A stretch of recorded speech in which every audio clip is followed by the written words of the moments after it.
All right, so in the last section, we will cover osmosis, osmotic pressure, and then finally, we'll talk a little bit about colloids and colloid dispersions.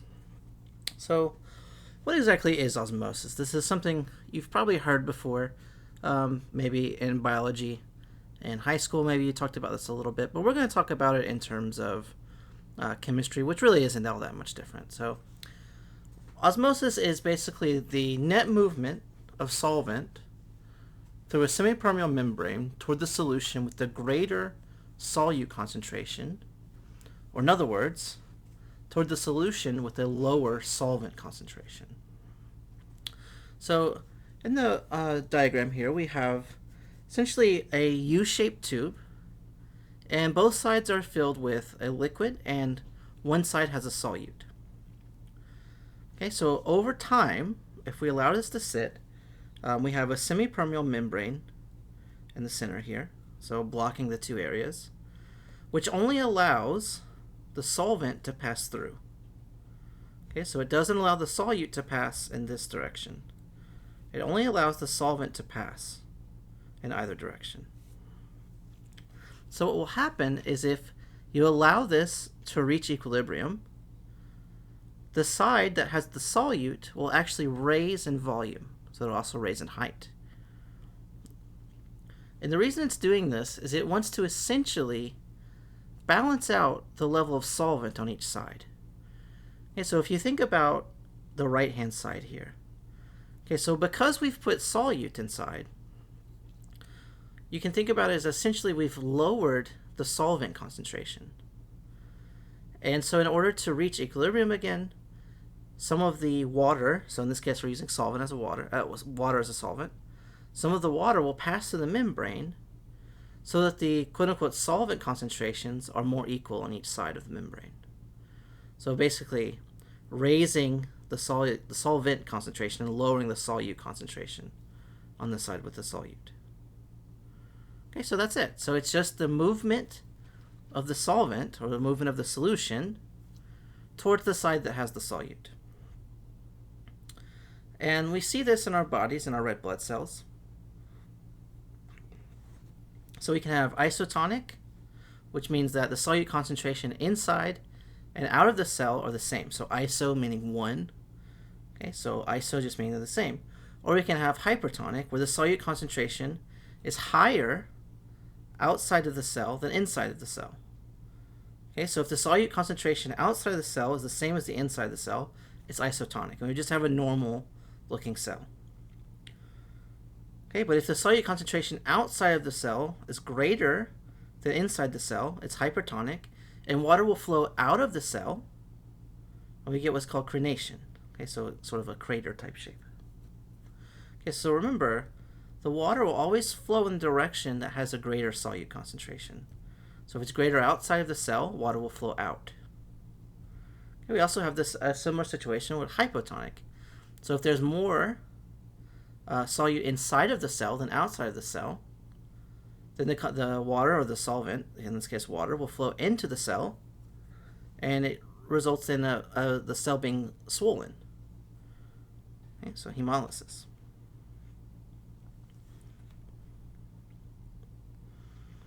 And one way we can measure this or use this is osmotic pressure. So osmotic pressure is measured in a very similar manner to vapor pressure, where it's the amount of pressure required to even out these two cells. Okay, or in other words, to even out this glass piece. In other words, to even out the liquid inside, or the solution inside of the instrument. Okay, and so we can calculate this with the formula. And we use pi, the symbol pi for osmotic pressure, where we have the number of moles over the volume, in other words, the molarity, times R times T. So times our ideal gas constant, and we're going to use this form of it, so the 0.0821, and then times temperature in Kelvin. So very similar to our ideal gas law, but this particular equation applies to osmotic pressure. So osmotic pressure is the pressure that must be applied to a solution to stop osmosis from pure solvent into a solution. So it's the amount of pressure you have to push here to prevent osmosis from occurring. And we can just calculate that using this equation. Okay, so how can we use it? So it says calculate the osmotic pressure of a 1 molar glucose solution in water at 300 Kelvin. Okay, so all you have to do is just plug into our equation. So pi is equal to mRT. So our m is 1 molar. They went ahead and gave that to us. We know our ideal gas constant, so R. And they went ahead and gave us our temperature in Kelvin. So easy enough. All we have to do is multiply those numbers. And if we check our units here, moles cancel with moles, liters with liters, Kelvin with Kelvin. So you're left with just atmospheres. Okay, so no big deal there. Okay, so see if you can calculate this one. Let me go back. So it says, what would be the osmotic pressure for a solution? This is 85.6 grams of sucrose dissolved in enough water to yield 500 milliliters of a solution. And it tells you it's at 20 degrees C. So a little bit of conversion to do here, but nothing overly complicated. So give this one a try, and then I will go over it with you.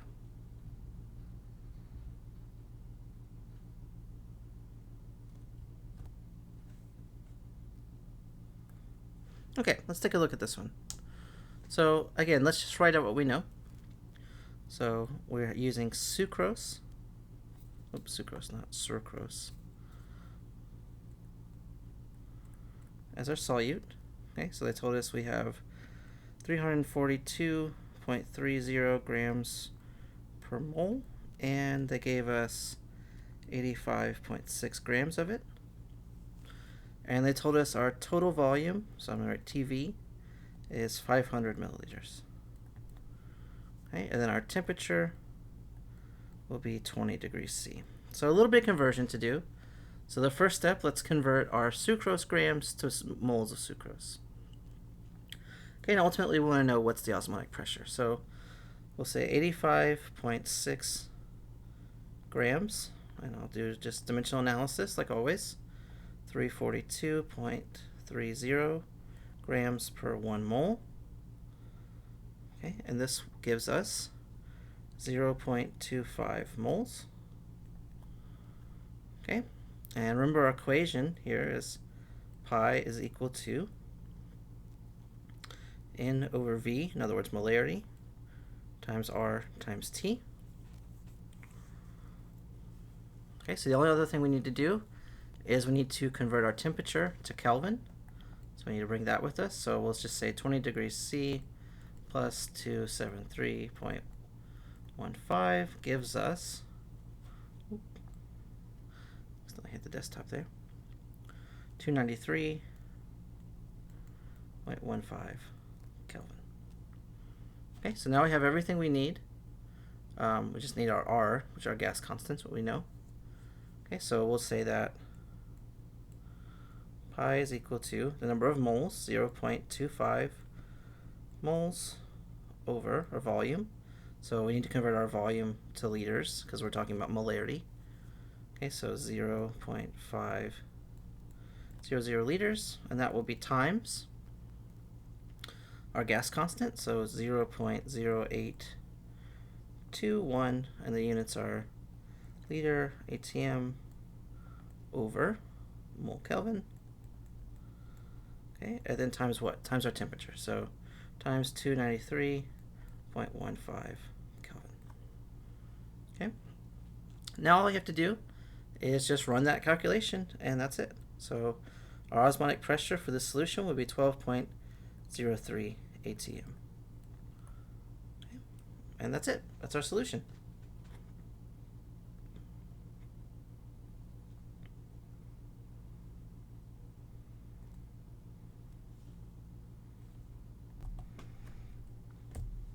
Okay, so how could we use this, for instance, in the lab? Like, what would osmotic pressure really be used for? Well, there's one technique where we can actually determine the molar mass of an unknown compound, say like a protein, using osmotic pressure. So if you use the protein as the solute and then use the osmotic pressure, you can determine the molar mass. And this is one way that you can verify that you've isolated the correct protein, or just to support, like if you're writing a paper where you've come up with a new way to isolate a protein or something like that, or even if you're making a metal complex or something, you can do this too, where you can just use it as another piece of evidence to say, yes, I really made this, or yes, I really isolated this. So let's take a look at that. So what is the molar mass of a protein if 5.87 milligrams per 10 milliliters given osmotic pressure of 2.45 torr at 25 degrees C? Okay, so they haven't exactly been kind to us with units here. Okay, so we need to do a little conversion. So we need to convert our pressure and our temperature. So convert our pressure to atm and our temperature to Kelvin. Okay, so remember there's 760 torr and 1 atm. Okay, so you end up with about 0.00322 atm. And then, of course, you just add 273 to our temperature in Celsius to get to Kelvin, so 298 K, room temperature. Okay, now we can calculate the molarity. So we just rearrange our osmotic pressure calculation and solve for molarity. Okay, so remember it's pi is equal to m times RT. So we just divide both sides by RT, and you end up with m is equal to pi, in other words, the osmotic pressure over R times T. And we know the osmotic pressure, okay, so they gave us that and we converted it. We know the temperature, easy enough. And we know our gas constant. So just plug those numbers in. So run this calculation and you end up with a molar mass of of a concentration, excuse me, not a molar mass, a concentration of 0.000132 moles per liter. Okay, so then how do we get to our molar mass from here? Well, we can now calculate the moles of the protein. Okay, so if we know that we have a sample of 10 milliliters, is what they told us, if we convert that to liters, okay, then multiply that times the molarity, which is moles per liter, we'll get the number of moles, which is a pretty tiny number. Okay. Now we can convert our moles to a molar mass. So we know we have 5.87 milligrams, and now we know how many moles that is. Okay, so now we can come up with our molar mass. So just divide the grams over, first convert milligrams to grams, then divide by the number of moles. That gives you a molar mass. So we have a molar mass of about 4,500 grams per mole. Okay, but notice, so why would we want to do this? Why wouldn't we use another technique? There's NMR, there's all kinds of techniques to identify things in the lab. Well, the reason we wouldn't want to use something like that, we want to use this method instead, is look how little of it they have. Okay, so they have 5.87 milligrams per 10 ml. That's tiny, tiny, tiny sample. To put that in perspective, a paperclip weighs a gram. Okay, so this is like much, much less than that. In terms of actually working with this and handling it in the lab, this is a very difficult thing to do when you have such small sample sizes of things like proteins. Okay, actually trying to do things to characterize them and identify them can be a really big challenge. So something like this is a very powerful tool. Okay, so the last topic we'll talk about is colloids. And we won't get too deep into this. I'll kind of just give you an overview. So what exactly is a colloidal dispersion? Okay, so it's a suspension of particles larger than individual ions or molecules, but too small to settle out by gravity. Okay, so if we have something with a particle size less than 10 to the minus 9, that will dissolve just fine. That's a solution. And if we have something with a particle size greater than 10 to the minus 6 meters, okay, that would just settle out. That would be like putting sand into water or something like that. But if we're in this nano region, so around 10 to the minus 9 in meters, these will actually stay suspended. And some dispersions are easier to make than others. So if you're working with like nanotubes or something like that, it can be rather difficult to actually keep them suspended. Whereas other things that might be a little easier, like nanoparticles, for instance, nanodots or quantum dots. Okay, so anything in this 10 to the minus 9 region, we would consider as a colloidal dispersion. Okay, and there's lots of examples in our everyday life. You can kind of look at the different versions of these. Just like solutions, you can have different versions depending on what you're talking about. But things like fog, smoke, whipped cream, milk, all these kind of things are actually colloidal dispersion. I think the easiest one to understand, because we've seen it so much, is fog. Where I'm from, it's kind of up in the mountains, so every morning pretty much you get a lot of fog, and especially in the winter nights, on the evenings you get fog. And if you ever try to use your headlights, like your brights, in a fog, you know what happens. It actually bounces more light back towards you, and you actually can see less. You have to use like your fog lights, right? Okay, so that's an example of a colloidal dispersion. I think it's probably the most common one that you've seen. Okay, and this is kind of what they look like. Okay, so you end up with getting what's called the Tyndall effect. So it's scattering of light. That's what happens in fog when you try to use your headlights. And so what you can see is this sort of streaking and this spreading out, this scattering of the light. And that's because it has something to bounce off of. So assuming that the wavelengths line up so they can collide into each other or interact with each other, you get sort of this scattering effect. Okay, and this is one way to distinguish between solutions, colloidal systems, and suspensions. So if you do get the Tyndall effect, you can kind of use this chart to kind of determine whether it's a colloidal dispersion or whether it's just a solution or whether it's a suspension. Okay, so no Tyndall effect, no settling out, then you have a solution. If you have the Tyndall effect but it doesn't settle out, you have a colloidal system. And if you get Tyndall effect and it does settle out, then you just have a suspension. So the last one would be like sand or something in water. Okay, so colloids in water can be hydrophobic, or hydrophilic. So hydrophobic meaning water-fearing, in other words, it doesn't want to be close to the water, or hydrophilic meaning it does want to be close to the water. So in the case of hydrophobic colloids, we can absorb ions to their surface to allow them to stay in solution. So they sort of put armor on. You could kind of think of it that way. So they kind of put a wolf in sheep's clothing, kind of that idea.